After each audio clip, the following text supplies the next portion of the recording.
Bonjour à toutes, bonjour à tous.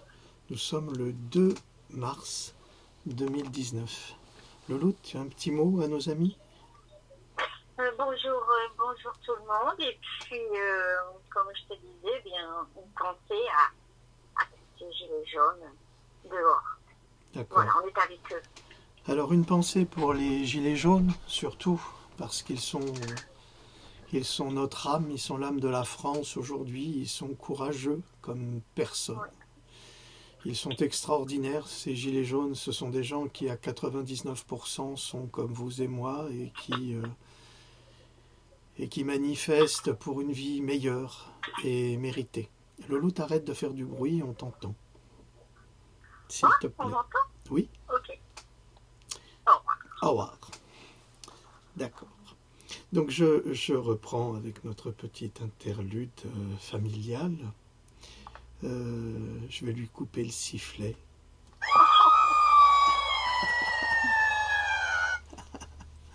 Parce que elle se marre. Elle adore le cri de l'amour. Le cri de l'amour là-haut dans les arbres. Allez, on se le refait. C'est Dame Louloute. Dès qu'elle me voit arriver avec la cravache, elle hurle. Tu parles d'une pouliche mal élevée. Ça y est, c'est le quart d'heure de folie, comme pour les chiens et pour les chats. Vous savez, ils ont un quart d'heure de folie, on ne sait pas ce qui se passe. Et le loup, c'est « Ah, ça y est, on va rigoler ». Elle s'en étouffe même, c'est comme ça, vous voyez, c'est comme ça la vie à la maison. C'est beaucoup de rire et de joie. Alors, je vais lui couper le sifflet, là. Alors, nous sommes de tout cœur avec les gilets jaunes, évidemment. Pourquoi? Parce que de tout cœur, c'est le cœur de la France. Et nous sommes toujours scandalisés par les déclarations des Castaner, qui sont des déclarations absolument épouvantables et sordides de la part d'un mauvais ministre, de toute façon, qui n'a absolument aucune envergure politique, comme son patron. Ce sont tous les deux des... je n'ai pas le droit de dire le terme, mais ce ne sont pas des personnes honnêtes. Ce sont des personnes qui se prennent pour des personnes honnêtes, mais qui sont foncièrement malhonnêtes, qui sont dans le mensonge quotidien et la méchanceté. La police est censée protéger les citoyens, mais qui protège les citoyens contre la police? C'est la question qu'on doit se poser chaque samedi. Et chaque samedi, on a des gens blessés graves à cause de ces malades mentaux que représente la BAC et qui s'amusent à jouer au cow-boy avec des gens pacifistes. Et ils sont très courageux lorsqu'ils ont des armes qui font des blessures de guerre sur des gens qui ne leur répondent pas. La BAC, c'est la lâcheté absolue qui représente Castaner et Macron et Philippe. Il ne faut pas l'oublier, celui-là.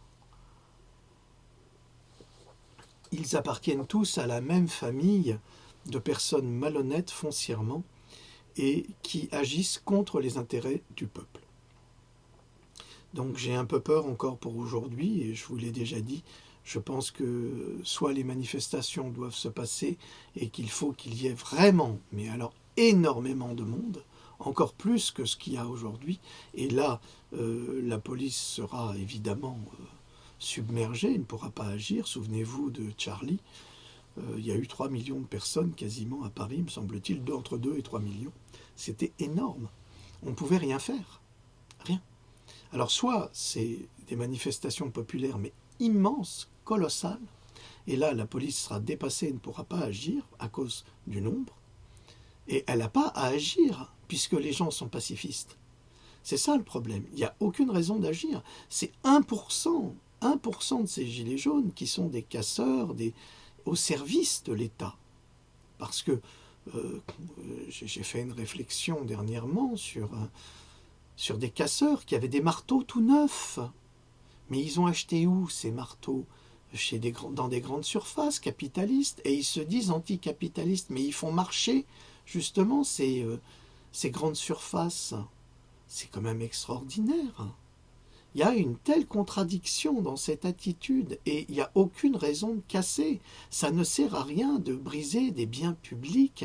C'est une horreur, c'est une erreur.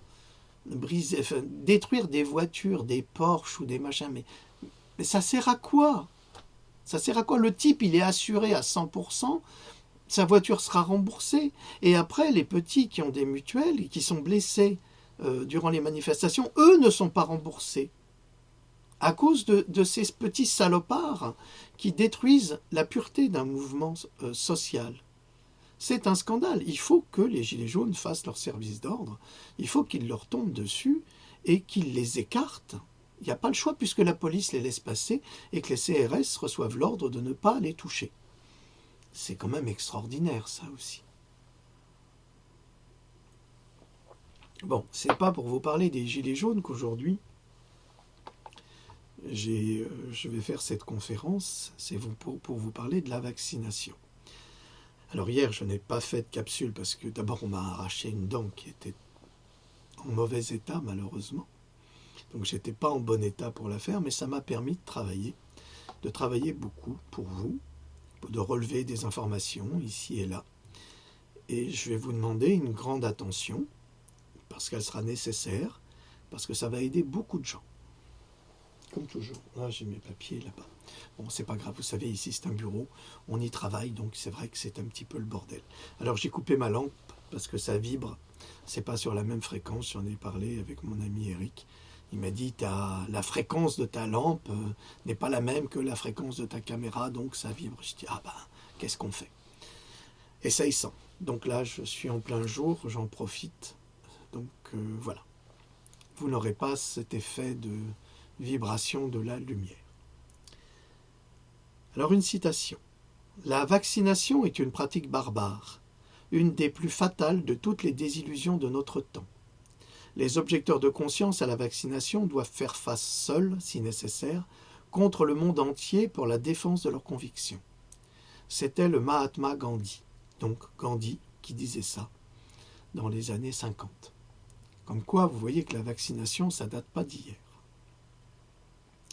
Depuis des années, nous constatons qu'il n'y a pas le moindre respect pour les scientifiques indépendants ou les chercheurs indépendants comme moi, qui ne suis pas un scientifique, je le répète, je suis un chercheur en sciences humaines et je collecte des informations. Donc je reprends. Depuis des années, nous constatons qu'il n'y a pas le moindre respect pour les scientifiques indépendants qui osent contester la soi-disant perfection vaccinale. Perfection plutôt faible qui a cette fâcheuse tendance à causer des dommages de santé graves auprès des vaccinés et des non-vaccinés, contaminés par les vaccinés avec des virus vivants. Un autre de ces mythes, véhiculé par les médias sponsorisés par les entreprises et les multinationales de la vaccination, serait que les médecins sont unis dans leur soutien aux lois sur la vaccination obligatoire, ce qui est parfaitement faux. Il y a des médecins en faveur de la politique vaccinale, nous en connaissons, et tout autant qui s'y opposent. Les médecins et les groupes de médecins qui ont pris position contre les lois sur la vaccination obligatoire ne sont presque jamais interrogés dans les médias.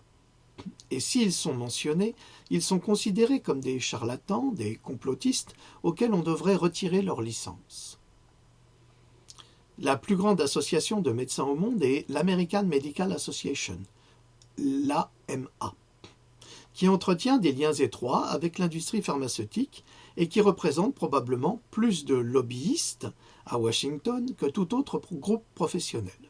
Et pourtant, moins de 25% des médecins agréés aux États-Unis sont membres de l'AMA, contre 75% à la fin des années 50. Il est donc faux de croire que l'AMA représente l'opinion de la plupart des médecins américains.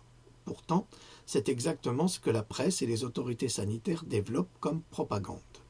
La preuve, l'Association des médecins chirurgiens américains et des médecins pour le consentement éclairé aux États-Unis a publié des déclarations contre la vaccination obligatoire au cours des derniers jours, là récemment, et aucun d'eux ne sera invité à témoigner lors d'une audience gouvernementale ni à la télévision pour discuter de la législation en matière de vaccination. À ce propos, je vous signale qu'avec la cagnotte que nous faisons, vous m'avez permis d'acquérir ce document extraordinaire qui est un concentré de savoir sur la vaccination de la part de médecins et spécialistes. Il y a 10 vidéos d'1 heure sur ce document, ainsi que des documents PDF et autres, et des accès à d'autres sites. Ça coûte un certain prix, mais ça fait partie de la cagnotte qui me permet, comme ça, d'avoir des informations que je puis après vous redistribuer à travers ces conférences. Je vous annonce également que la semaine prochaine, nous ouvrirons notre chaîne d'information libre sur la santé, sur la médecine, sur les gilets jaunes, entre autres, car nous sommes tous des citoyens et nous sommes tous concernés. Donc, je vous donnerai 2 mails de contact si vous souhaitez participer et apporter votre contribution. Ces mails de contact sont gérés par 2 modérateurs qui s'en occupent, bénévolement bien sûr, et qui donneront suite ou pas selon le sérieux des propositions. Voilà. Ah oui, il faut que ça soit très sérieux, hein. On ne va pas se laisser investir par les trolls et les malveillants. Notre rôle, c'est d'apporter le meilleur à l'humanité et donc le meilleur à vous, citoyens, qui nous suivez. Je reprends donc. Et comment se fait-il que cette information, donc des médecins anti-vaccination pour des raisons scientifiques, ne soit pas relayée par la presse et les médias? Tout simplement parce que les médias sont pris en otage par Big Pharma, qui achètent au quotidien des espaces publicitaires qui sont aujourd'hui leur meilleure source de revenus. En clair, les médias sont corrompus par le pouvoir financier de Big Pharma pour diffuser uniquement des informations choisies par les laboratoires pharmaceutiques, donc quid de la liberté d'expression sur la vérité scientifique. Si soudain la presse devenait le relais de la vérité scientifique, ça sous-entendrait que Big Pharma leur retirerait toutes ces publicités qu'ils mettent à travers les médias audiovisuels et la presse. Ce qui va retirer des revenus considérables et donc mettre au chômage les journalistes. Donc, pour pouvoir travailler, mais mal travailler, ils décident de satisfaire des escrocs notoires, des escrocs scientifiques qui dissimulent la vérité scientifique. C'est pour ça qu'Internet est très important actuellement, et c'est pour ça qu'Internet est très censuré actuellement, pour justement qu'il n'y ait plus qu'une seule vérité sur le marché, c'est-à-dire celle des laboratoires. On ne peut pas s'accorder à cette vérité unique, car vous savez très bien que la vérité a plusieurs facettes. Si par exemple vous regardez un arbre, vous le voyez de votre point de vue. Si vous êtes situé au nord, vous verrez l'arbre au nord. Mais si vous êtes situé à l'est, à l'ouest ou au sud, vous le verrez autrement. Chacun aura sa vérité. Et chacun sera dans le vrai et à la fois dans le faux. Notre travail, c'est d'essayer de donner une vérité globale. Or, la vérité globale, c'est laquelle? C'est celle qui vient de Big Pharma, c'est celle qui vient des médecins qui ne travaillent pas pour Big Pharma, c'est celle des enquêteurs qui ne travaillent pas non plus pour Big Pharma, c'est celle de la presse qui travaille pour Big Pharma. Donc, il faut donner toutes les informations afin que chacun puisse décider pour lui-même la vérité qui lui conviendra le mieux, qui répondra à ses doutes, à ses angoisses ou à ses certitudes. Vous pouvez parfaitement croire que la vaccination est utile. Vous pouvez y croire, il n'y a pas de problème. Vous pouvez également ne pas y croire, par expérience ou par connaissance. Parce que si vous y croyez, posez-vous la question de savoir pourquoi je crois à la vaccination. Qui est-ce qui a mis dans mon esprit que la vaccination était une bonne chose? Est-ce que j'ai des preuves scientifiques, moi-même, de la vérité de la vaccination et de son efficacité? C'est ça les questions que l'on doit se poser, et ce sont les réponses que j'essaye de vous apporter. Tout en n'étant pas dictateur de la pensée. Je vous donne des informations, ensuite c'est à vous de juger si ces informations vous conviennent ou pas. Vous pouvez, comme les valseuses, me critiquer, m'insulter en disant que je dis n'importe quoi, mais moi je dis que ce groupe de valseuses qui se trouve sur Internet est un groupe de bac-10 qui travaille pour Big Pharma et qui ne donne pas la vérité scientifique comme information. C'est tout. Et je peux le prouver, évidemment, sauf que eux ne peuvent jamais rien prouver, ils sont dans l'affirmation et l'insulte. Ce sont eux les complotistes, pas nous. Mais cela ne s'arrête pas aux médias. Les agences de santé et autres groupes de recherche ont été accusés d'avoir collecté de fausses données et même commis des fraudes afin de faire avancer les programmes de vaccination obligatoires. Alors qu'est-ce que ça veut dire ça? Ça veut dire qu'il existe des organismes de santé officiels et non officiels qui trichent sur les résultats scientifiques pour favoriser des obligations vaccinales. Alors vous allez me dire, c'est n'importe quoi. Mais non, c'est pas n'importe quoi, et je vais vous en apporter la preuve.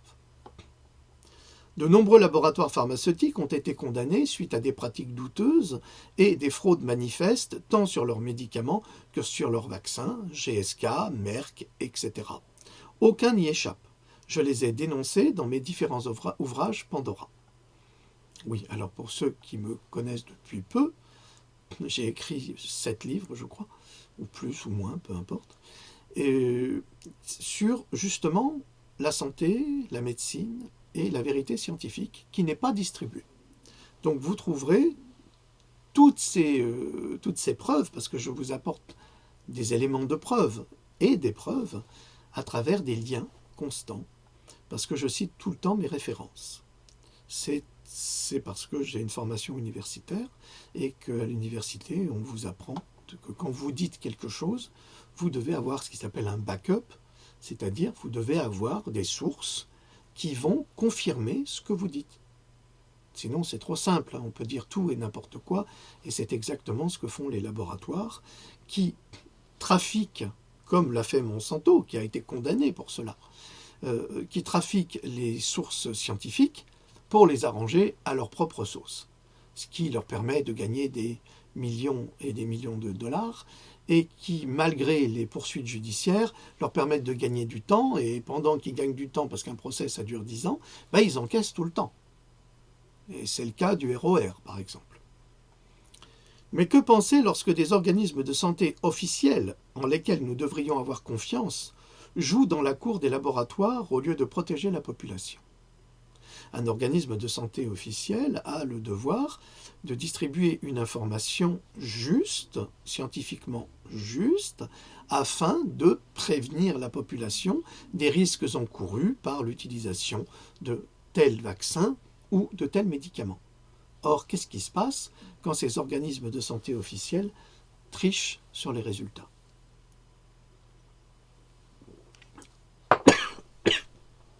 Et malheureusement, ils trichent souvent. La preuve. Un récent rapport a mis fin à un scandale massif dans lequel le Public Health England, une agence du ministère britannique de la Santé et des Affaires sociales, a délibérément omis de publier les résultats de ses recherches sur la sécurité des vaccins. Pourquoi un tel organisme mettrait-il de côté des données capitales pour la mise en garde des dangers potentiels causés par les vaccins? C'est la question que chacun peut se poser, puisque c'est un organisme officiel qui fonctionne avec des fonds publics, c'est-à-dire avec notre argent, votre argent, et qui ne donne pas les résultats exacts, ou qui ne donne absolument aucun résultat concernant des études qu'ils ont été mandatés à faire. Il s'avère que plus de 50% des chercheurs britanniques participant aux essais cliniques n'ont même jamais communiqué leurs résultats. Est-ce que vous vous rendez compte de ce que ça veut dire? Ça veut dire que sur 100% de chercheurs, 50% ne disent rien. Pourquoi? Peut-être n'en étaient-ils pas satisfaits, Et pensait-il pouvoir simplement masquer la vérité scientifique, comme le CDC l'a fait avec ses recherches sur le ROR, recherches qui leur avaient été communiquées par le docteur Andrew Wakefield dès 1998.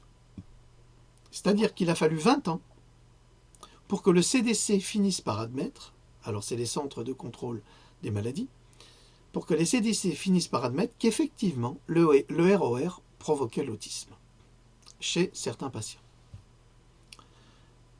Le lecteur doit réaliser à présent que 50% de ces chercheurs sont rémunérés sur des fonds publics pour justement être impartiaux et publier des données scientifiques véritables. En fait, c'est 100% des chercheurs qui sont rémunérés sur des fonds publics. Mais parmi ces 100%, il y en a 50 qui ne publient rien. Or, ils ne le font pas de publier leurs données scientifiques et préfèrent ne pas le faire afin d'encourager la fausse vérité scientifique des laboratoires pharmaceutiques. Si nous sommes contraints de constater cette fraude, c'est que nous ne pouvons même plus faire confiance à nos savants qui sont corrompus par Big Pharma. Comment pourrions-nous alors encore faire confiance à la science? Ben oui, comme je l'ai déjà expliqué, nous sommes confrontés à deux types de sciences. Nous avons une science véritable, par exemple sur la vaccination, où il y a des scientifiques sérieux qui prennent des risques et qui déclarent, ben oui, ce vaccin est dangereux, comme le HPV. Et puis vous avez d'autres scientifiques qui vont dire exactement le contraire. Ce qui fait qu'après, on ne sait plus à quel saint se vouer. Et donc, est-ce que la science est juste ou pas? Eh bien, à partir du moment où la science est utilisée comme un moyen de pression financier, eh bien, elle est fausse. Et quand on voit que les gouvernements satisfont la volonté des laboratoires de rendre obligatoires des vaccinations, si les vaccinations étaient si justes et si bonnes, on n'aurait pas besoin de les rendre obligatoires. Pourquoi rend-on les vaccinations obligatoires? Parce qu'il y a une contestation, et cette contestation existe déjà depuis le XIXe siècle. Je l'ai prouvé dans mes livres. Donc parce qu'il existe déjà une contestation, et que cette contestation commence à gagner les esprits de plus en plus, puisque, comme je vous l'ai expliqué la dernière fois, nous voyons que l'autisme devient une épidémie. Or, l'autisme, ce n'est pas viral. Ce n'est pas une angine ou une grippe. L'autisme, c'est vraiment un trouble du comportement qui est provoqué et par les pesticides comme le glyphosate, donc le Roundup, et par les vaccinations et les taux de mercure et d'aluminium. Entre autres, il y a le polysorbate 81, il y a le formaldéhyde qui est du formol, donc qui sent très très mauvais, et qui est un poison puisque c'est un produit cancéreux. Il y a une quantité de produits à l'intérieur et de l'ADN humain et du glyphosate également dans les vaccins, de la gélatine de porc, et ça je le dis à nos amis musulmans et juifs, et même à nos amis véganes, végétariens, qu'il y a de l'ADN animal, des reins de singe, des reins de chien, une quantité de... Il y a même des cellules de fœtus humains avortés. Donc il y a une quantité de choses, mais jamais un être intelligent n'aurait l'idée d'intégrer tous ces produits dans un vaccin. Ajouter à cela des virus, des antibiotiques, et je ne sais pas quelle autre cochonnerie, la liste est extrêmement longue. Étonnamment, le Public Health England, le PHE, joue les vierges effarouchés pour ne pas avoir enregistré les résultats de ses essais sur les vaccins auprès du registre des essais cliniques de l'UE, le UCTR, la European Union Clinical Trial Register. Donc ça, c'est un organisme qui est européen, donc qui est financé par vous, par moi, dans lequel on doit enregistrer tous les essais cliniques concernant les vaccins en Europe. C'est-à-dire les accidents, on doit tout répertorier. Or, ça n'est pas fait. Et c'est une obligation, mais elle n'est pas faite. En effet, il est inquiétant de faire des recherches avec de l'argent public et de ne pas rédiger le moindre rapport, surtout s'il n'est pas en faveur des vaccins étudiés. C'est ballot. Comme le rapporte le journal britannique The Telegraph, le refus de communiquer les résultats du Public Health England, le PHE, comme je vous l'ai dit, rend impossible de savoir si les vaccins sont sûrs ou non. L'échec de l'agence gouvernementale n'est pas seulement alarmant, c'est une violation du droit par principe. Public Health England est généralement tenu d'enregistrer ses résultats auprès de l'EUCTR afin que la communauté scientifique puisse les examiner. Et cela n'a pas été fait, comme aux États-Unis et partout ailleurs semble-t-il. L'EUCTR a été mis en place pour aider à contrer la tendance de la communauté scientifique à blanchir les résultats de recherches indésirables, en particulier dans les revues scientifiques. C'est donc un organisme qui a pour vocation de publier la vérité scientifique que les laboratoires s'acharnent à maquiller et à dissimuler. Alors, si maintenant l'EUCTR est corrompu par Big Pharma, je ne vois pas trop l'intérêt de subventionner avec de l'argent public cet organisme qui est censé tester et analyser et livrer l'information sur les essais cliniques de vaccins. Récapitulons. Les autorités sanitaires ont créé des agences de contrôle de sécurité des vaccins. Elles les ont testés, comme il se doit, donc les vaccins, et elles n'ont jamais communiqué leurs résultats. C'est comme si elles ne servaient à rien. Elles ont utilisé et dépensé de l'argent public et elles n'ont rien fourni en retour. Comment on appelle ça? C'est de l'escroquerie. C'est-à-dire que le peuple est escroqué par des organismes officiels. Le plus gros des essais cliniques sur les vaccins, en Angleterre, dans le cas présent, comprenait 640 enfants. Les enfants ont été choisis au hasard pour recevoir une nouvelle injection de rappel contre le méningocoque et la coqueluche. Plusieurs centaines d'enfants ont été utilisés comme sujet de test dans 3 essais cliniques à risque conduits par le gouvernement. Et après que tous ces parents aient consenti à ce que leurs enfants soient utilisés comme cobayes, Public Health England n'a jamais communiqué le moindre résultat. La conséquence a été une suite de procès qui ont pris fin en 2016. Vous voyez, et on est en 2019 et on l'apprend aujourd'hui. Comme quoi, il y a une véritable chape de plomb. Selon la loi, les résultats devraient avoir été enregistrés auprès de l'EURCE dans un délai de 12 mois, ce qui signifie que Public Health England a à ce jour 3 ans de retard. Comment ça se fait? Et toujours, aujourd'hui, ils n'ont pas reversé au dossier les résultats de ces études. De nombreux experts, comme le docteur Ben Goldacre, un universitaire d'Oxford, a déclaré, lorsque les patients participent à ce type d'études, ils prennent un risque avec leur propre santé. Nous devons respecter leur contribution en publiant les résultats correctement. Si nous ne le faisons pas, c'est une trahison. D'autres chercheurs affirment leur mécontentement et considèrent qu'il s'agit d'un abus de confiance de Public Health England envers le public, et si ce n'est pas qu'un abus de confiance, c'est également une fraude scientifique en faveur des laboratoires pharmaceutiques pour des intérêts exclusivement économiques. Malheureusement, la rétention d'informations par Public Health England n'est pas le premier exemple de fraude ou de censure dans l'industrie des vaccins. Comme le rapporte le site Natural Health 365, la conformité aux normes EUCRT a été faible dans l'ensemble de l'Union européenne. Ça veut donc dire que toute l'Union européenne, au lieu d'être inondée de ces résultats, eh bien, les citoyens ne savent rien sur les vaccins, en dehors du discours en France de Madame Buzyn, en dehors du matraquage de Big Pharma, partout dans le reste du monde et en Europe, où ils nous font croire qu'on a besoin des vaccins pour se soigner, ce qui est une erreur fondamentale, et nous allons le voir, et ce n'est pas moi qui le dis, ce sont des médecins.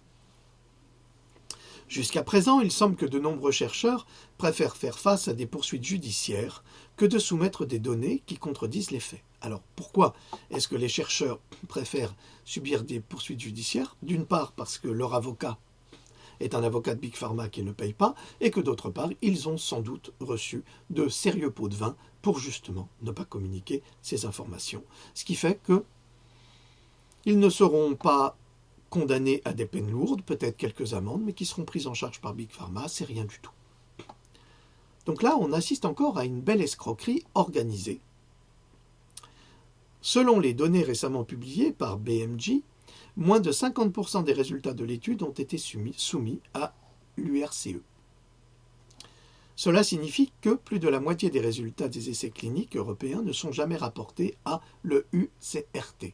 Tout ça sont les organismes officiels. Et ça, c'est l'organisme européen. Donc, jamais rapporté d'essais cliniques et des résultats. Bien que le registre ait été développé pour aider à lutter contre la fraude vaccinale, entre autres, il semble avoir pris cette mauvaise habitude d'induire le public en erreur en présentant une science allopathique sous le meilleur jour, alors que des zones d'ombre planent sur cette fausse vérité scientifique. Évidemment, il y a de plus en plus d'accidents vaccinaux. Comment peut-on expliquer cela? Comment, alors qu'il y a de plus en plus d'enfants invalidés ou d'enfants qui vont mourir, eh bien, on est des organismes officiels qui ne publient pas les résultats. Et pourquoi? Aux États-Unis, les CDC, donc les centres de contrôle de maladies, je vous ai déjà expliqué à quoi ils servent. Ils servent à acheter pour 5 milliards, 5 ou 3 de dollars de vaccins et à les dispatcher. Donc leur intérêt au CDC, c'est surtout un intérêt financier, c'est-à-dire qu'il faut absolument vendre le vaccin.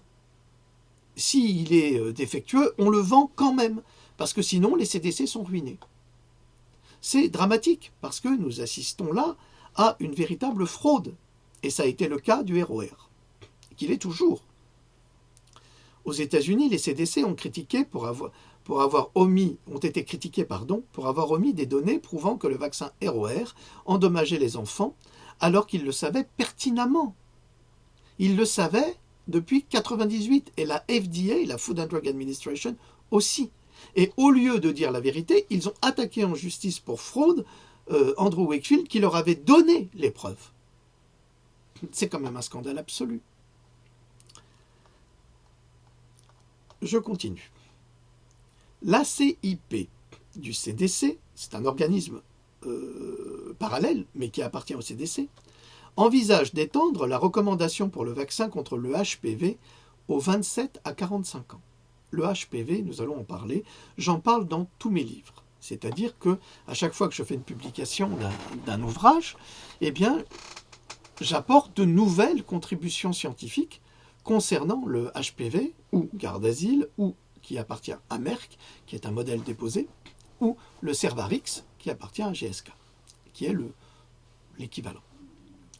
Le président de la défense de la santé des enfants, Robert F. Kennedy Jr., donc qui se bat justement contre la vaccination obligatoire, qualifie ces discussions d'imprudentes sur la base des informations de sécurité disponibles. Je vous rappelle que Robert F. Kennedy Jr. est le neveu de Kennedy qui a été assassiné et qu'il est avocat.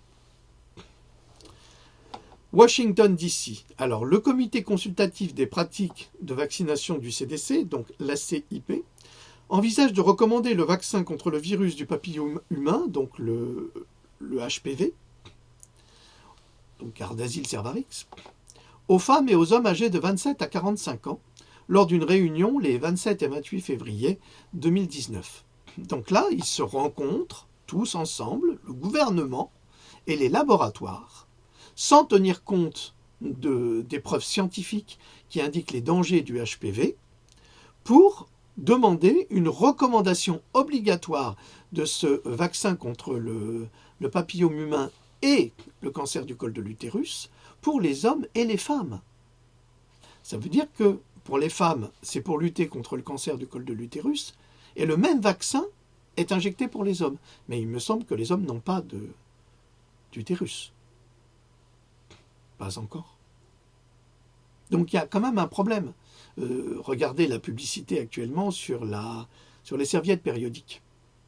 Vous avez une publicité qui circule actuellement sur vos chaînes de télévision, dans lesquelles vous voyez des serviettes périodiques et des femmes différentes. C'est-à-dire que la publicité dit, eh bien, puisque les femmes sont différentes, pourquoi est-ce qu'elles auraient toutes les mêmes serviettes périodiques? Eh bien non, nous nous adaptons à plusieurs types de femmes. Et nous adaptons donc nos serviettes périodiques à plusieurs types de femmes. Pourquoi est-ce qu'on ne fait pas ça pour la médecine allopathique? Parce que c'est logique. Si chaque personne est différente, chaque personne réagit différemment au vaccin. Pourquoi des personnes vaccinées avec le HPV finissent entre quatre planches? Pourquoi elles finissent paralysées? Pourquoi elles finissent handicapées? Pourquoi? Et d'autres, peut-être, souffrent moins de problèmes. Alors, si c'est le cas, on ne peut pas rendre obligatoire une vaccination pour tout le monde, puisque personne n'est identique. Nous le savons par principe. Excusez-moi, je gargouille un peu, je n'ai pas mangé. Avec ma dent, j'ai du mal. Donc, aucune personne n'étant identique, chaque ADN étant unique, chaque empreinte digitale étant unique, pourquoi les vaccins correspondraient à tout le monde de la même façon? Eh bien non, ça ne marche pas comme ça. C'est la logique scientifique. Ce qui montre qu'il n'y a aucune logique scientifique dans cette volonté d'imposition du HPV à des personnes, hommes et femmes, âgés de 27 et 45 ans. Cette recommandation du vaccin Gardasil 9, donc modèle déposé, a été administrée à plus de 80 millions d'adultes. Robert Kennedy Jr. a envoyé une lettre au président José R. Romero et aux membres de l'ACIP, donc du CDC, le 25 février 2019, au nom de la défense de la santé des enfants. C'est un organisme sans but lucratif, qui s'appelle le CHD, voué à la santé des enfants. Kennedy suit avec diligence les travaux du comité d'évaluation et de recommandation de vaccins au public américain depuis plus de 10 ans, et il est bien conscient des dangers de ce vaccin, compte tenu son expérience chez les enfants et chez les ados. Kennedy déclare que le CHD, Défense de la santé des enfants, considère une extension de recommandations sur le HPV imprudente sur la base des informations de sécurité disponibles, et il a exposé de nombreuses raisons pour appuyer ses préoccupations. C'est un spécialiste. Il avait même offert 100 000 $ à qui pouvait prouver que les vaccins n'étaient pas dangereux. À ce jour, et ça fait déjà 3 ou 4 ans, à ce jour, personne n'a réclamé les 100 000 $. Pourquoi? Parce que personne ne peut prouver qu'un vaccin n'est pas dangereux. Celle-ci inclut le fait qu'au cours des essais cliniques du Gardasil, 49,5% des sujets sous Gardasil ont signalé avoir souffert de troubles médicaux graves dans les 7 mois suivant le début des essais cliniques. Parce que Merck n'a pas utilisé de véritable placebo dans ses essais cliniques, ces chercheurs ont pu écarter les accidents des participants à l'essai comme des coïncidences, en utilisant le terme de nouvelles conditions médicales, plutôt que de classer leurs accidents en événements indésirables. Je vous rappelle également que le Gardasil est le premier vaccin qui a été accepté par la FDA et le CDC après 15 mois d'essai seulement, alors qu'il faut 4 ans d'essai pour un vaccin. Nous n'avons aucune explication pour laquelle ce vaccin a été accepté au bout de 15 mois. Il faut savoir que le laboratoire Merck a fait du lobbying et a contacté tous ces gens-là pour leur dire « Nous avons un super vaccin, super efficace contre le cancer du col de l'utérus et contre le papillome humain. » Or, il n'y a à ce jour aucune preuve que ce vaccin fonctionne. Au contraire. Et je l'ai expliqué dans mes divers Pandora. Et ça, ce sont des preuves scientifiques et statistiques. On a signalé que les vaccins contre le HPV étaient responsables de décès et d'événements indésirables graves chez les enfants et les jeunes adultes. Actuellement, je vous signale que Bill Gates est poursuivi en Inde pour avoir forcé la vaccination du HPV à des enfants. Ah, la belle fondation Bill Gates. À un taux plus élevé que pour tout autre vaccin recommandé par l'ACIP. Depuis 2006, lorsque le Gardasil est arrivé sur le marché américain, plus de 450 décès et plus de 61 000 maladies graves liées au vaccin anti-HPV ont été signalés au système de déclaration des effets indésirables des vaccins du gouvernement qui s'appelle VAERS. Bien que ces chiffres reflétant les blessures déclarées liées au vaccin soient surprenants, ils ne représentent probablement qu'une fraction infime des accidents. Pourquoi ? Parce qu'une étude financée par le HHS a établi que VAERS enregistre moins de 1% des accidents et des décès dus au vaccin. Est-ce que vous vous rendez compte? Ça veut dire que seulement 1% des accidents vaccinaux suite au HPV sont répertoriés. Ça veut dire qu'il y a des personnes qui vont se faire vacciner, puis qui vont mourir, puis on va dire, bah oui, elle est morte comme ça, exactement comme la mort subite du nourrisson, qui aujourd'hui, se trouve sur la notice du Tripédia. Mais ça ne se trouvait pas pendant des années. Sur le Tripédia, vous avez maintenant, effet secondaire, mort subite du nourrisson. encéphalite, etc. Maladie très grave. Avant, ça n'y était pas. Mais, à force de ces accidents répétés, à hauteur de milliers d'accidents, eh bien, les laboratoires sont contraints de l'indiquer aujourd'hui. Et après, on vous dit, mais non, ça n'arrive pas. Alors, si vous voyez que VAERS, qui est un organisme officiel, n'enregistre que 1% des accidents vaccinaux, ça veut dire qu'il y a 99 autres pourcents qui ne sont pas répertoriés. Ce qui est énorme. C'est un génocide. Nous assistons là à un génocide. Regardez la page de Jean Bourguignon sur Facebook, dont la fille a été invalidée gravement avec le HPV. Mais ça, regardez les filles du garde d'asile, regardez les sites américains sur le HPV, mais des accidents, mon Dieu, mais il n'y a que ça. Des morts d'enfants, des parents qui ont perdu leurs enfants au Canada, par exemple. Partout dans le monde, les parents perdent leurs enfants en croyant bien faire et en vaccinant avec le HPV. En septembre, le CHD, Défense de la santé des enfants, a publié une ordonnance ordonnée par le ministère de la Santé et des Services sociaux, selon laquelle des responsables ont admis qu'ils ne respectaient pas les obligations légales en matière d'examen régulier de la sécurité des vaccins pour enfants et de rapport au Congrès, comme requis par le mandat pour des vaccins plus sûrs pour l'enfance, un article de la loi 1986, loi nationale sur l'indemnisation des traumatismes liés au vaccin. C'est-à-dire qu'aux États-Unis, comme en Angleterre, les organismes sont tenus d'enregistrer les effets secondaires, les accidents vaccinaux, les morts subites, les encéphalites, tout cela. Or, ils ne le font pas. Et Kennedy et Del Bigtree ont déposé justement une demande d'après le Free Information Act pour obtenir tout, depuis 1986, pour obtenir tous ces dossiers sur justement les accidents vaccinaux et les dangers des vaccins, qui normalement, depuis 1986, auraient dû être rédigés par les scientifiques, eh bien, le juge auquel ils ont fait cette demande a finalement concédé l'accès à ces dossiers, et figurez-vous qu'il n'y avait pas un seul dossier.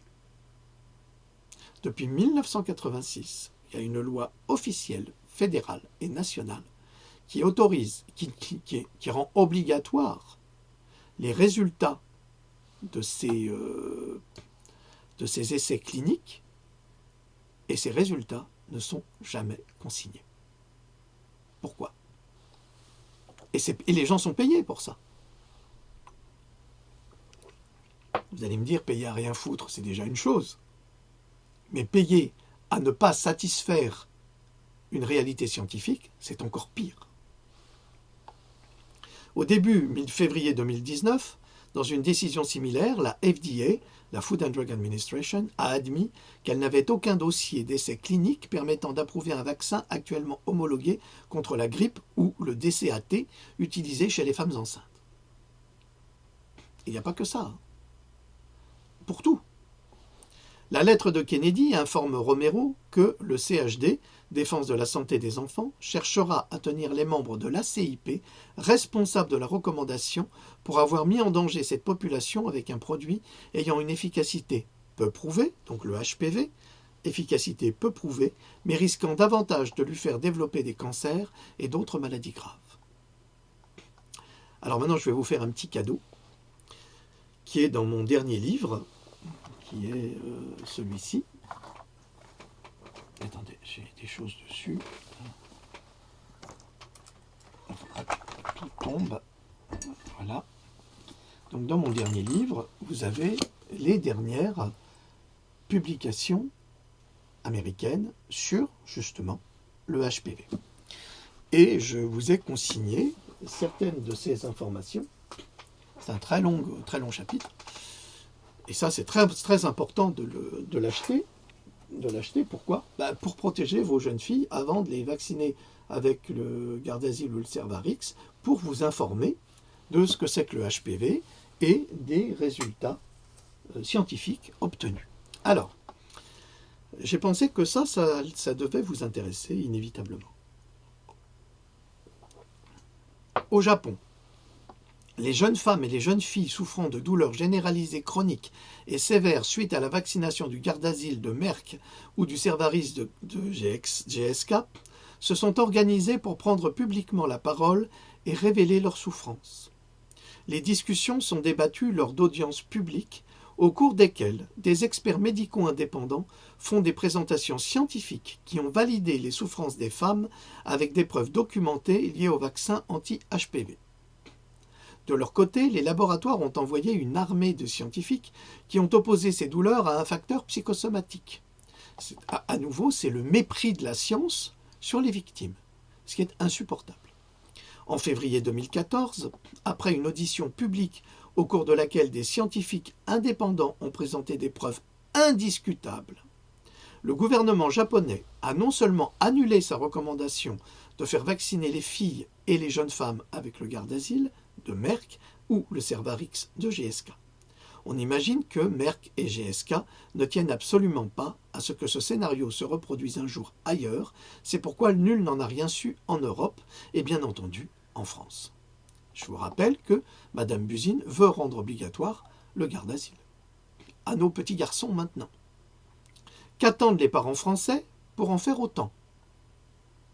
La revue Immunological Research, en 2017, a publié les vaccins et adjuvants vaccinaux peuvent induire des manifestations auto-immunes et inflammatoires chez les individus sensibles. Jusqu'à présent, la plupart des essais de vaccins humains utilisent des adjuvants à base d'aluminium en tant que placebo, malgré de nombreuses preuves montrant que l'aluminium, dans des expositions pertinentes pour les vaccins, peut être toxique pour l'homme et les animaux. Il semble que le Gardasil, via son adjuvant aluminium, provoque des réactions auto-immunes, conduisant en outre à des changements de comportement. À la lumière de ces constatations, cette étude souligne la nécessité de procéder avec prudence en ce qui concerne les nouvelles politiques de vaccination de masse, avec un vaccin présentant un bénéfice clinique à long terme non encore prouvé dans la prévention du cancer du col utérin, fermez les guillemets, et ça, c'est tiré d'un article de Vera Sharav intitulé « La trahison de la confiance du public et corruption institutionnelle, code de sécurité des vaccins et science des vaccins falsifiés ». Vous voyez, c'est du lourd, hein, c'est du très lourd. Certains des problèmes avec les vaccins contre le HPV sont les suivants. Manque de recherche de qualité, peu d'efficacité, tue et mutile. Il est rempli de neurotoxines, l'aluminium est le plus gros problème.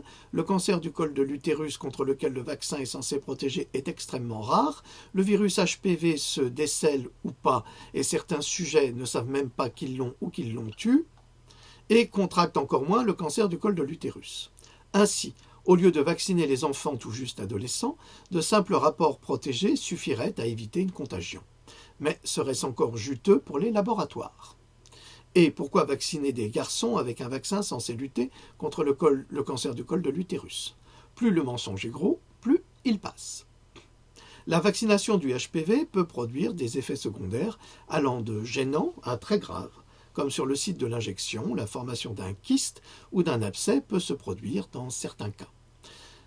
D'autres effets comme des nausées, des maux de tête, des vomissements, des diarrhées, enfin une quantité de troubles de base en annonçant de plus terribles encore. Le contenu des vaccins est aussi discutable que pour les autres. Il contient un neurotoxique connu et reconnu, l'aluminium, du polysorbate 80 qui rend stérile, qui peut causer la sclérose en plaques également, des chocs anaphylactiques et une encéphalite pour les plus dangereux. Alors là, c'est au niveau du cerveau et dès que vous avez une encéphalite, vous y passez. Enfin, vos enfants y passent. Il a été noté d'autres effets secondaires tels que l'insuffisance ovarienne prématurée et l'aménorrhée, donc l'absence de règles chez les jeunes filles, que j'ai déjà évoqué dans les précédents Pandora. Ces effets dus à la vaccination du HPV peuvent détruire tous les espoirs des jeunes filles pour fonder une famille un jour, car elles n'auront jamais d'enfants. Mais ce n'est qu'un aspect de ces effets secondaires, car il y a encore des effets destructeurs sur le système nerveux central provoquant fièvre, nausées, vomissements, évanouissement à répétition, vertige, douleurs légères ou modérées, gonflement, démangeaisons, rougeur sur le site d'injection, glandes enflées, syndrome de Guillain-Barré. Alors, syndrome de Guillain-Barré, vous êtes paralysé, tout le corps, jusqu'au poumon, et puis on est obligé de vous percer un trou pour que vous puissiez respirer à travers cet espace-là. Parce qu'autrement, vous n'y arrivez pas, vos poumons ne fonctionnent plus. C'est une véritable catastrophe. Le syndrome de Guillain-Barré, vous pouvez également l'attraper avec le vaccin contre le tétanos. Je l'ai déclaré, je l'ai décrit dans un de mes Pandora, un des derniers, le 4 je crois. Des maux de tête, des douleurs articulaires, des douleurs musculaires, une fatigue généralisée, une faiblesse générale, etc. Des maladies neurodégénératives et la mort par encéphalite au pire. Nous pouvons également noter que dans la notice du garde d'asile, il est indiqué que celui-ci peut être administré en même temps que le Recombivax HB, autre vaccin controversé, administré sur différents sites, avec le vaccin Menactra, donc le méningocoque diphtérique et antitétanique, et l'Adacel, l'anatoxine tétanique et diphtérique, et le vaccin anticoquelucheux acellulaire. L'utilisation de médicaments et d'immunosuppresseurs réduit l'efficacité du garde d'asile, modèle déposé. Les contraceptifs hormonaux n'interagissent pas avec le garde d'asile, toujours modèle déposé, bien au contraire, au regard des effets secondaires déjà évoqués plus haut dans le texte. En effet, si plusieurs vaccins qui ne sont pas toujours supportés sont injectés ensemble, il deviendra donc impossible de savoir lequel des vaccins pourrait être responsable d'effets secondaires invalidants. Plus on utilise de vaccins au même moment, ou en même temps, moins on peut prouver la responsabilité des effets invalidants. Est-ce pour cette raison que les laboratoires poussent les gynécologues et autres médecins à vacciner plusieurs souches en même temps? Alors ça, c'est très intéressant. Ça veut dire qu'on ne vous fait pas un seul vaccin, on vous en fait plusieurs et différents. Ce qui fait qu'après, si vous en mourrez, on ne pourra pas déterminer lequel vous a fait mourir. Ce qui fait qu'après, quand vous serez invalide, vous aurez un Guillain-Barré, on ne pourra pas déterminer quel vaccin vous a rendu invalide. C'est très pratique. En fait, il ne faut jamais accepter plusieurs vaccins en même temps. Jamais. Parce que, comme ça, et les médecins et les laboratoires se dédouanent de tous les accidents. Vous ne pouvez pas le prouver. Vous ne pouvez pas prouver que c'est le Recombivax. Vous ne pouvez pas prouver que c'est le garde d'asile. Vous ne pouvez rien prouver. Non, on ne peut rien prouver. D'où l'horreur que vivent nos enfants et leurs parents. Là, c'est très intéressant, je vais vous parler d'un médecin. Ce médecin, je la connais très bien pour avoir travaillé sur elle. Enfin, sur elle, on s'entend. Sinon, Lolo ne va pas être contente. Donc, j'ai travaillé sur Diane Harper, sur les recherches qu'a faites Diane Harper, qui est une des médecins qui a autorisé le HPV, donc le garde d'asile. Elle l'a autorisé. Sauf que maintenant, aujourd'hui, avec le garde d'asile 9, elle a tourné kazakh. C'est-à-dire qu'aujourd'hui, elle s'oppose au garde d'asile puisqu'elle a constaté en tant que scientifique tous les handicaps et les accidents que ce vaccin pouvait apporter. Et je dois vous signaler que autant avant elle était encensée, autant aujourd'hui elle est critiquée et sévèrement menacée. De son côté, la docteure Diane Harper fait des déclarations fracassantes sur le garde d'asile et le Cervarix, tous les deux modèles déposés.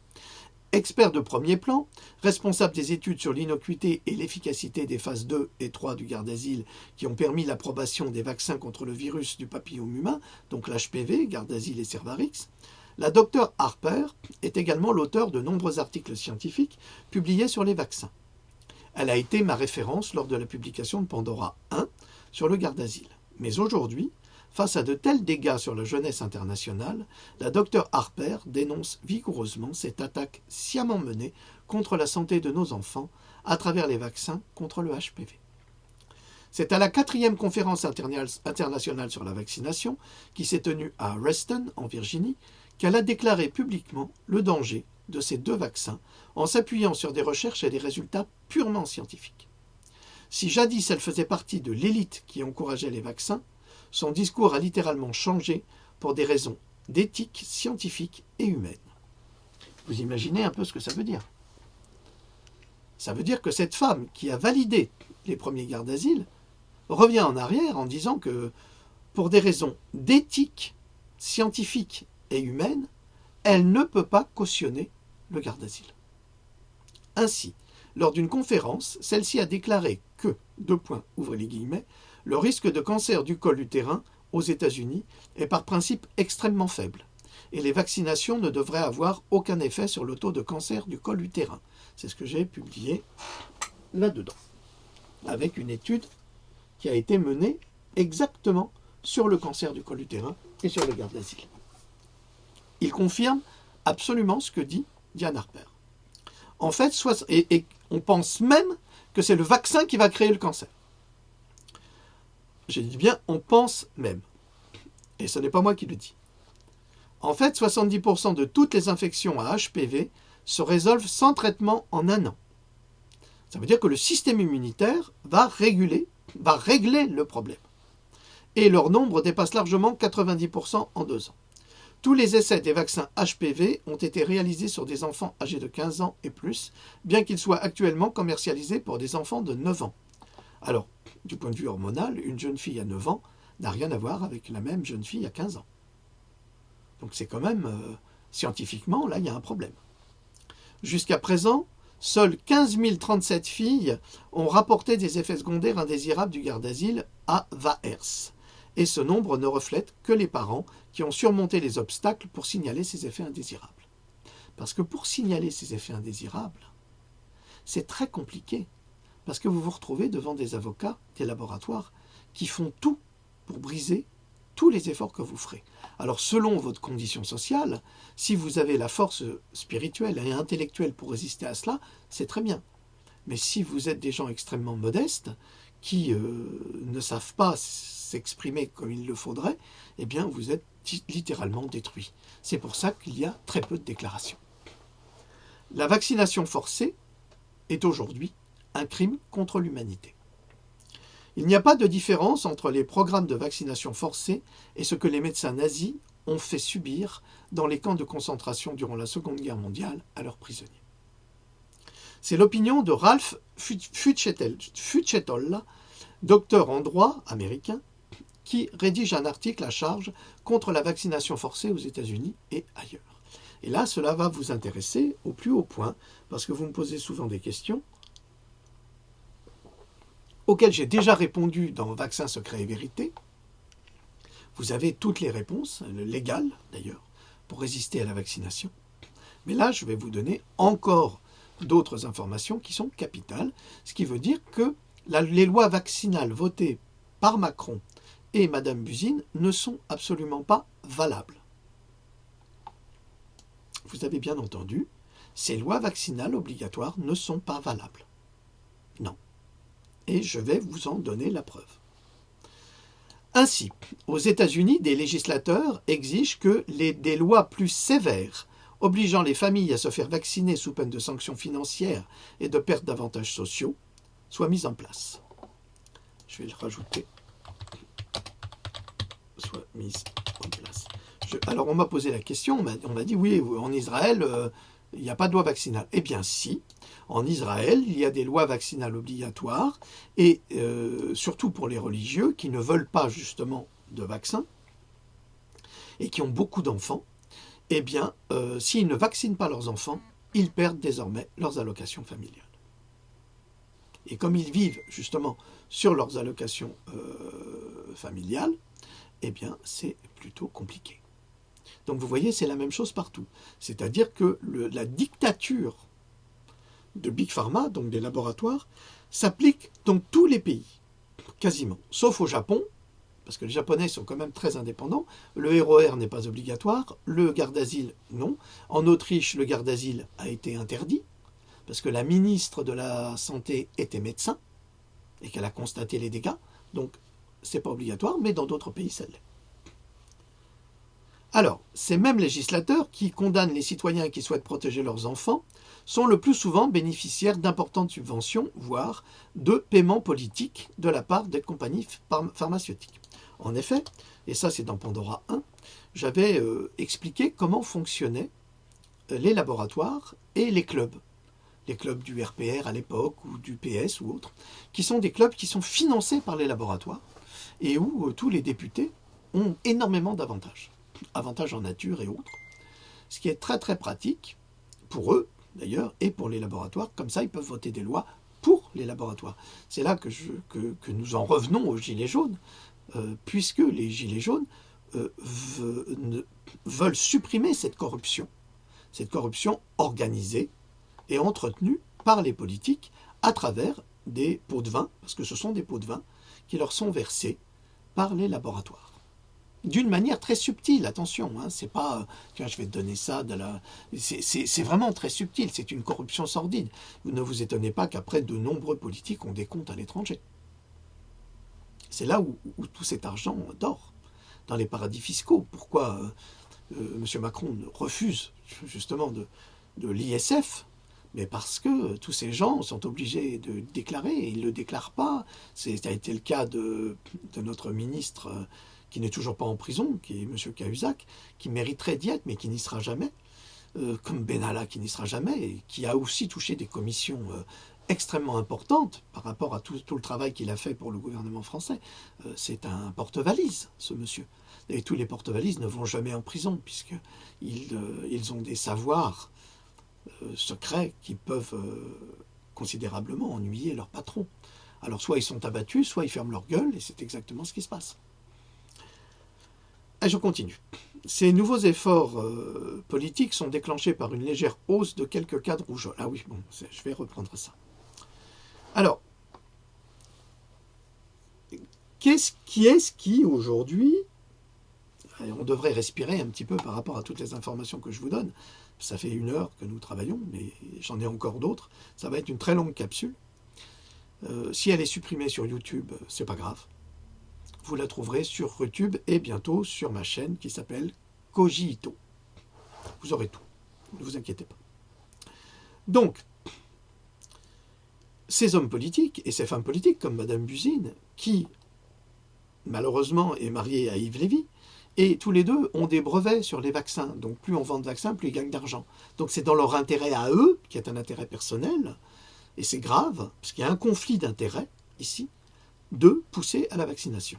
Donc, les nouveaux efforts politiques pour faire mandatory vaccination, c'est-à-dire une vaccination obligatoire, sont déclenchés par une légère hausse de quelques cas de rougeole, par exemple. Mais il y a de plus en plus d'enfants qui meurent du vaccin anti-rougeoleux. Ils ne meurent pas de la rougeole, mais du vaccin. Inévitablement dangereux que de la maladie elle-même, et sur ce point, les autorités ne disent pas un mot. Et ça, c'est le ROR.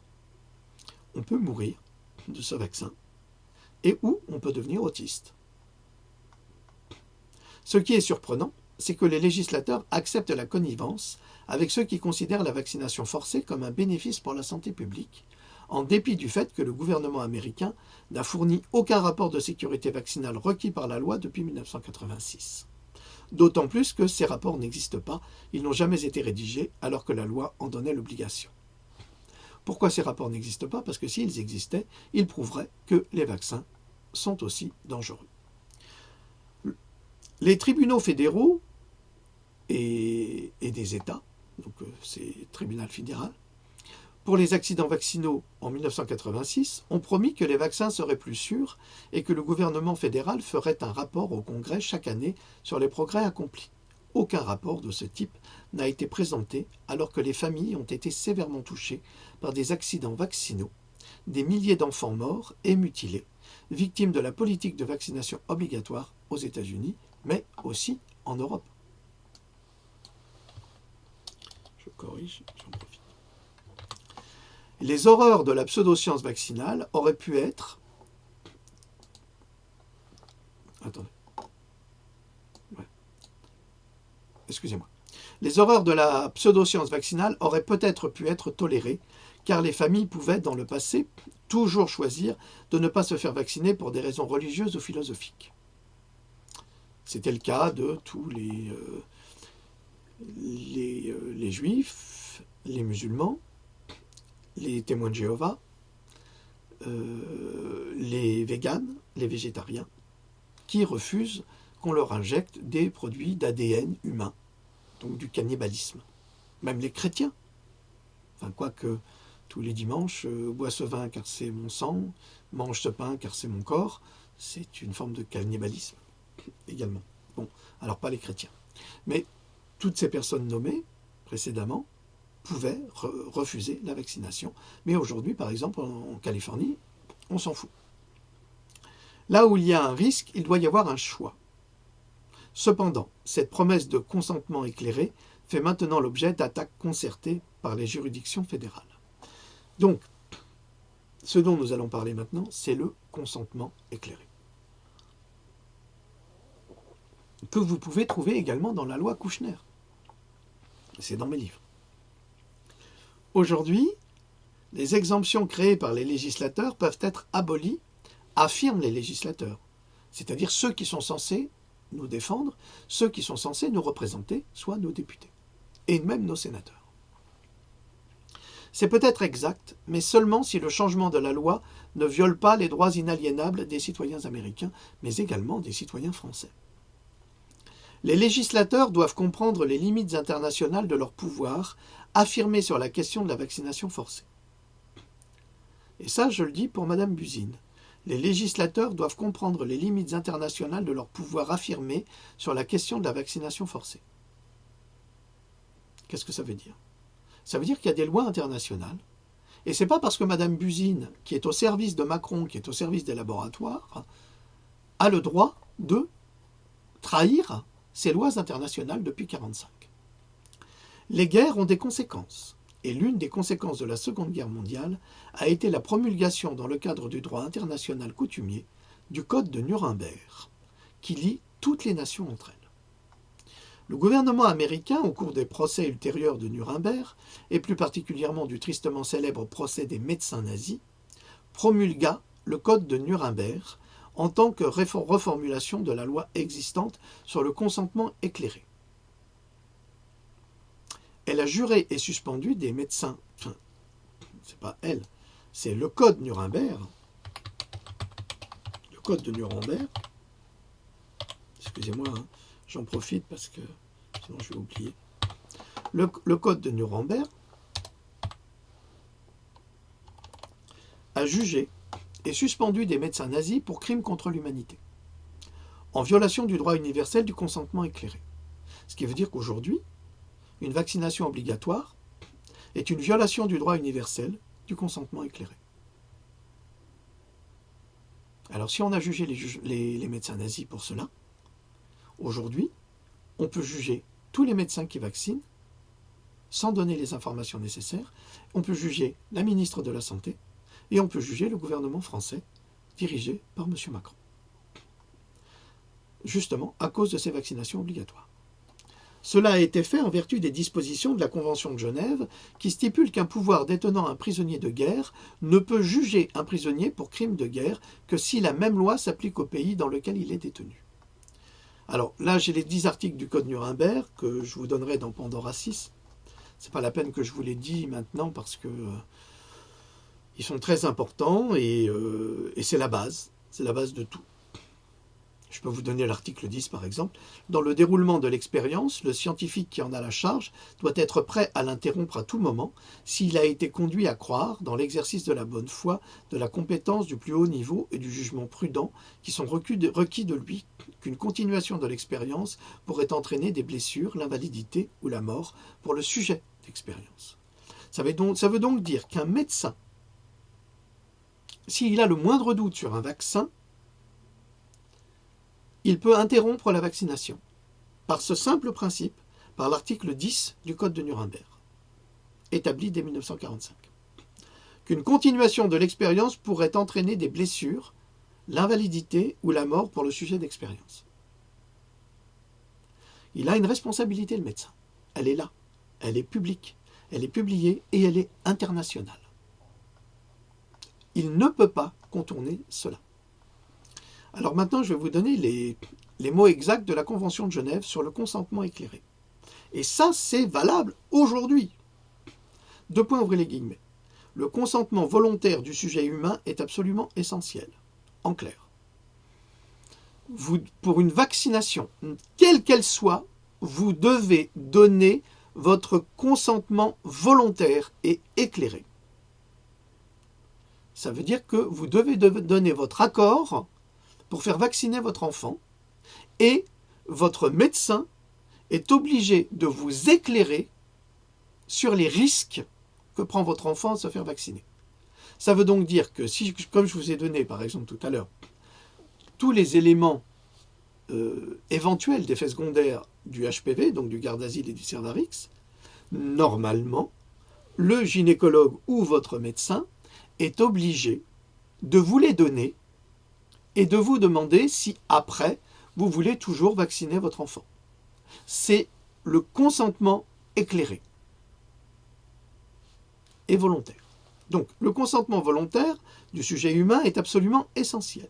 Cela signifie que la personne concernée devrait avoir la capacité juridique de donner son consentement, soit le parent responsable de son enfant, ou son enfant, qui a une majorité à 16 ans par exemple, qui doit être responsable lui-même, et doit être situé de manière à pouvoir exercer un pouvoir de choix libre, sans l'intervention d'aucun élément de force, de fraude, de tromperie, de contrainte, de débordement, ou autre forme de contrainte ou de contrainte ultérieure. Et là, il y a un problème. Sans l'intervention d'aucun élément de force, de fraude, de tromperie, de contrainte, de débordement et autres formes de contrainte ou de contrainte ultérieure. Ça veut dire que là, quand le médecin ou l'infirmière qui va vacciner ne donne pas les effets secondaires possibles des vaccins avant de vacciner, c'est un élément de fraude, c'est un élément de tromperie, c'est un élément de contrainte ou de coercition, de débordement ou une autre forme de contrainte ou de contrainte ultérieure. Et là, ils ont une responsabilité. Et devraient avoir une connaissance et une compréhension suffisante des éléments de la matière en cause, de manière à lui permettre de prendre une décision compréhensive et éclairée. Ça veut dire que la personne vaccinée doit avoir une connaissance et une compréhension suffisante des éléments de la matière en cause, donc des vaccins ou des médicaments qu'on va leur donner, de manière à lui permettre de prendre une décision compréhensive et éclairée. Est-ce que c'est le cas en l'espèce? Non. Donc ils sont déjà tous en fraude par rapport à la Convention de Genève. Ce dernier élément nécessite qu'avant d'accepter une décision affirmative du sujet expérimental, il soit informé de la nature, de la durée et du but de l'expérience. Est-ce que vous comprenez ce que cela veut dire? Cela veut dire qu'avant même qu'on vous vaccine, on doit vous informer, avant même que vous puissiez prendre une décision, vous devez être informé de la nature du produit qui va vous être injecté, de la durée d'efficacité, si efficacité il y a, et du but de cette expérience. Si c'est pour vous soigner vraiment ou pas. La méthode et les moyens par lesquels il doit être conduit, tous les inconvénients et les dangers auxquels on peut raisonnablement s'attendre, et les effets sur sa santé. Donc on doit dire les effets sur la santé ou sa personne.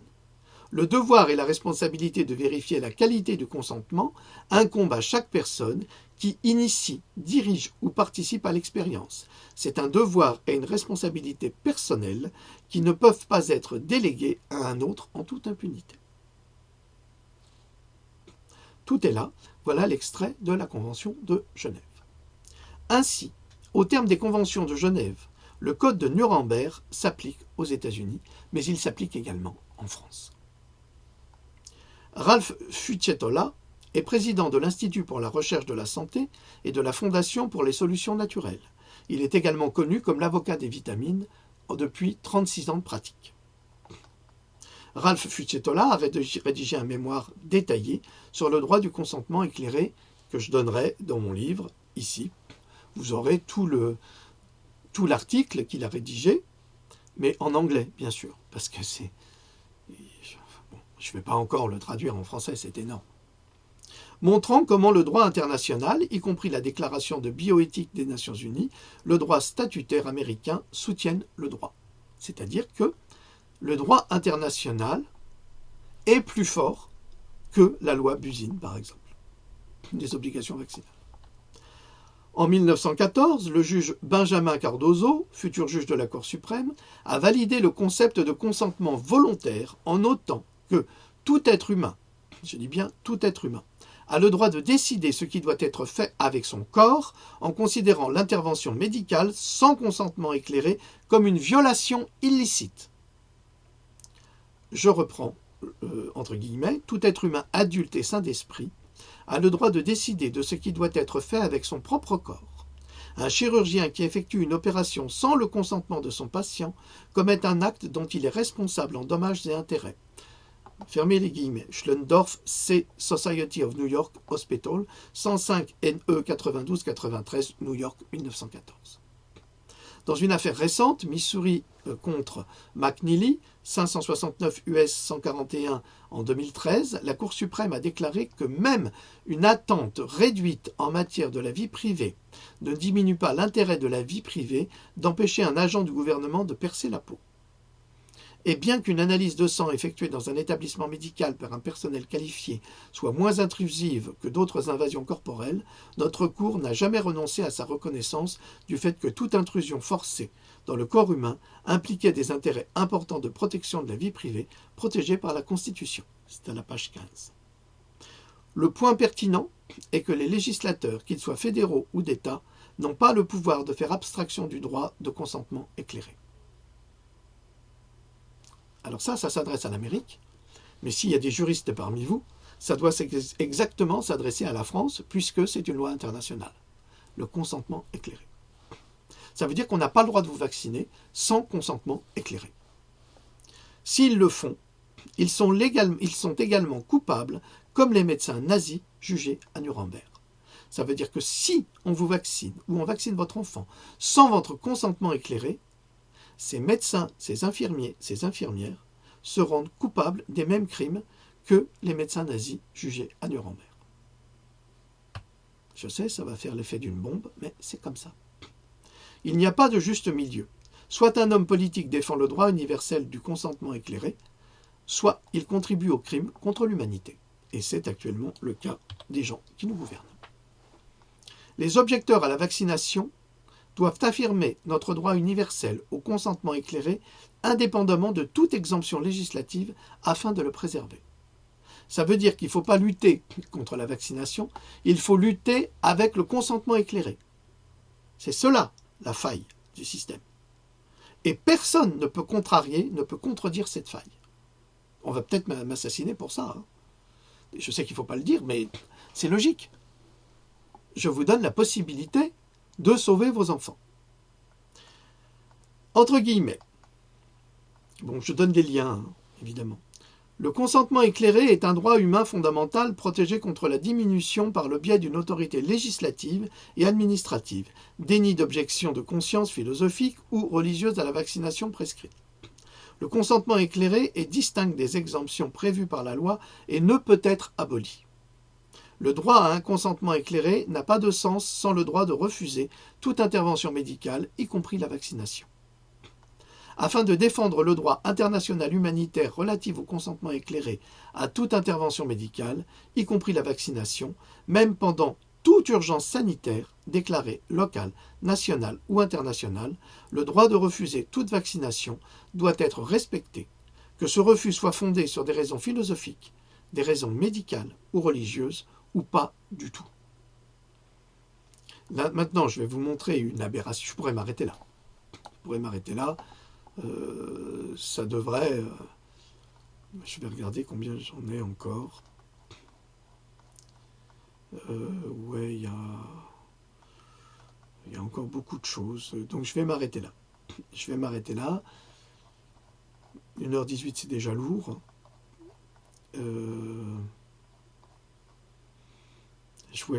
Oui, c'est mieux. Bon, après, je voulais vous parler de cette arnaque actuelle entre l'épidémie de rougeole qui, à Vancouver, a été déclarée épidémique parce qu'il y a eu 9 personnes atteintes, mais en Californie, il y a 120 personnes atteintes par le typhus, qui est une maladie bien plus grave et qui ne se soigne pas avec aucun vaccin, mais là, personne ne dit rien. Donc, c'est quand même extraordinaire. Est-ce que, Lolo, tu as quelque chose à ajouter? Tu as coupé le sifflet à lui. Je vais couper le sifflet. T'as quand même écouté. Non, juste écouter, c'est une capsule très très riche en informations. Donc, bravo pour tout ce travail que tu fais. Sincèrement, c'est extraordinaire. Voilà. Tu as quelque chose à ajouter pour nos amis? bonne fin de journée, enfin bonne soirée, parce que c'est ça ce soir. Et puis voilà, on attend des informations sur les gilets jaunes. Et puis voilà. Mais merci, un grand merci. C'était vraiment, entre guillemets, passionnant. Et elle l'a déjà écouté, parce que je lui dis toujours avant.